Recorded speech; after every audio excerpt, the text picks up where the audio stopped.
اس لیے میں اپنے نوجوانوں سے کہتا ہوں بہانہ مت کیجئے، روزہ رکھنے والے کو صبر اللہ دیتا ہے۔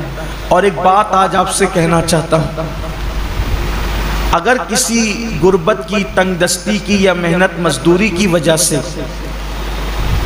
آپ کا روزہ پر مشقت ہے، آپ کے روزے میں مشقت ہے، تکلیف ہے، تو یہ بات ہمیشہ یاد رکھیے گا کہ جس نیکی میں جتنی تکلیف ہوگی، جس نیکی میں جتنی تکلیف ہوگی اس کا صلہ اتنا بڑھا دیا جائے گا۔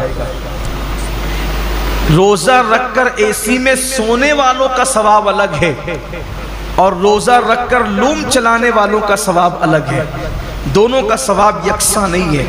روزہ رکھ کر کے اے سی میں آفسوں میں بیٹھنے والوں کا اجر الگ ہے اور روزہ رکھ کر کے دھوپ میں مارکیٹ میں بیٹھنے والوں کا اجر الگ ہے۔ وجہ کیا ہے؟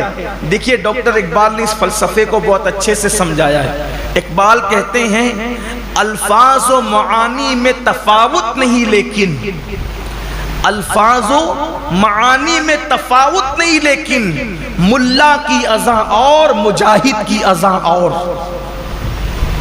جو مسجد کے اندر کھڑے ہو کر کے اذان دیتا ہے اس کے الفاظ بھی وہی ہے، اور جو مسجد کے اندر اذان پڑے اس کا معنی بھی وہی ہے، اور جو جہاد کے صحرا میں اذان دے اس کا معنی بھی وہی ہے اور اس کے الفاظ بھی وہی ہے، لیکن جو اذان کا ثواب مسجد میں کھڑے ہونے والے مؤذن کو ملتا ہے وہ مجاہد کو نہیں ملتا، اس لیے کہ دونوں کی اذان میں بڑا فرق ہے۔ مؤذن کی اذان پر چند لوگ مسجد میں آتے ہیں اور مجاہد کی اذان پر پوری قوم کو اللہ کامیابی اور فلاح عطا فرماتا ہے، دونوں میں بڑا فرق ہے۔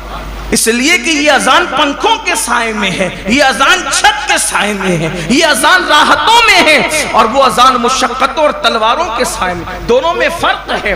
تو اسی طریقے سے اقبال کی فکر سے روشنی لے کر کہہ رہا ہوں، اور حدیث پاک کہ جس نیکی میں جتنی مشقت اور تکلیف ہوگی اس کا صلہ اتنا بڑھا دیا جائے گا۔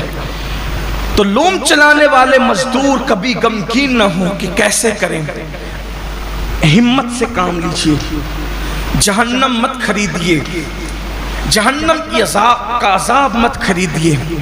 اگر اللہ کی مرضی کسی کو مزدور بنایا، کسی کو سیٹ بنایا،